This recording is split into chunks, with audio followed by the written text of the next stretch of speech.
नमस्कार दोस्तों, स्वागत है आप सभी का एक बार फिर से हमारे इस YouTube चैनल अच्छे विचार में। तो दोस्तों, आज के इस वीडियो में हम लोग जानेंगे कि वो कौन सी चीजें हैं जो मरने पर भी पीछा नहीं छोड़ती है और कई जन्मों तक साथ चलती है।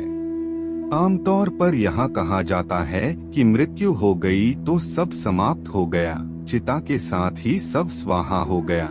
लेकिन हमारे वेद, पुराण, धर्म ग्रंथ और दर्शन इस बात को नहीं मानते। इनके अनुसार चिता पर जलने पर तो केवल देह का अंत होता है। 5 चीजें ऐसी हैं जो शरीर के जल जाने पर भी शेष रह जाती है और आत्मा के साथ पंचतत्व में लीन हो जाती है। उचित समय आने पर आत्मा के साथ ये 5 चीजें फिर नए शरीर में प्रविष्ट हो जाती हैं। कामना मनुष्य और दूसरे जीवों को फिर से नए शरीर को धारण करने में सहयोग करती है। कामना के अनुसार ही मनुष्य को अपना नया शरीर मिलता है। मृत्यु के समय मनुष्य जिन जिन चीजों को सोचता है वह कामना उसके साथ चली जाती है और उसकी पूर्ति के लिए फिर से जीव से शरीर में लौटना पड़ता है। इसलिए धर्म ग्रंथों में कहा गया है कि मृत्यु करीब आने पर सब चीजों की इच्छा त्याग करके ब्रह्मा का ध्यान करना चाहिए। अगर कामना लिए चले गए तो फिर नए शरीर में लौटना पड़ेगा। वासना, कामना का साथी वासना है। यह ऐसी चीज है जिसका कोई अंत नहीं है।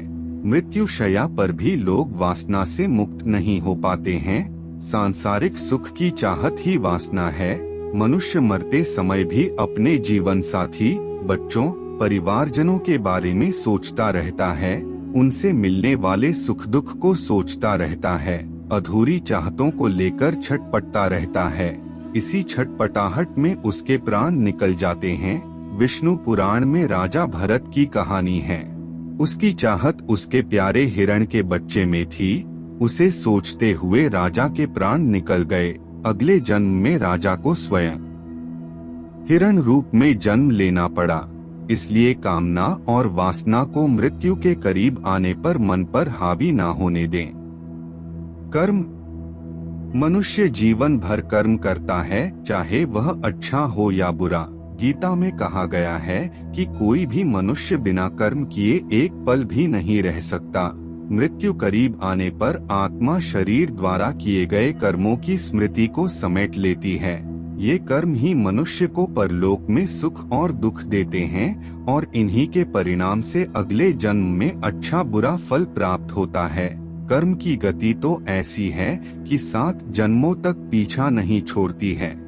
महाभारत में इसका अच्छा उदाहरण मिलता है। बाणों की शैया पर लेटे हुए भीष्म ने जब श्री कृष्ण से पूछा कि मुझे ऐसी मृत्यु क्यों प्राप्त हुई है, तो श्री कृष्ण ने उन्हें 7 जन्म पूर्व की घटना याद दिलाई। 7 जन्म पूर्व भीष्म ने एक अधमरे सांप को उठाकर नागफनी के कांटों पर फेंक दिया था। कर्ज, किसी से कर्ज लें तो उसे मरने से पहले जरूर चुका देना चाहिए। लिया गया कर्ज और दिया गया कर्ज दोनों ही जन्म जन्मांतर तक पीछा नहीं छोड़ता है। गरुड़ पुराण में लिखा है कि कर्ज लेकर मरने पर कर्जदाता जब परलोक में आता है तो अपना कर्ज का धन वापस मांगता है। उस समय यम के दूत कर्ज लेकर मरने वाले का मांस काटकर कर्जदाता को देता है, लेकिन कर्ज का बोझ यही नहीं उतरता है। अगले जन्म में भी कर्ज पीछा करता है और उसे किसी न किसी रूप में चुकाना पड़ता है। पुण्य, पुराणों में बताया गया है कि आपके द्वारा किया गया दान, परोपकार का पुण्य कई जन्मों तक साथ चलता है। जीवन में जब कभी कोई अपरिचित आपकी मदद करे तो यह समझ लीजिए कि वह आपके पूर्व जन्म का पुण्य चुका गया है। शास्त्रों में दान पुण्य को बैंक में रखे धन की तरह कहा गया है, जो बुरे वक्त में समय समय पर काम आता है। इसलिए मनुष्य को पुण्य रूप धन को जीवन भर जमा करते रहना चाहिए। अक्षय तृतीया, अक्षय नवमी, माघ पूर्णिमा, कार्तिक पूर्णिमा, गंगा दशहरा, मकर संक्रांति कुछ ऐसे दिन हैं जिनमें किया गया दान पुण्य कई जन्मों तक व्यक्ति को सुख देता है। तो दोस्तों, आज के इस वीडियो में हम लोगों ने जाना कि वो कौन सी चीजें हैं जो मरने पर भी पीछा नहीं छोड़ती है और कई जन्मों तक साथ चलती है।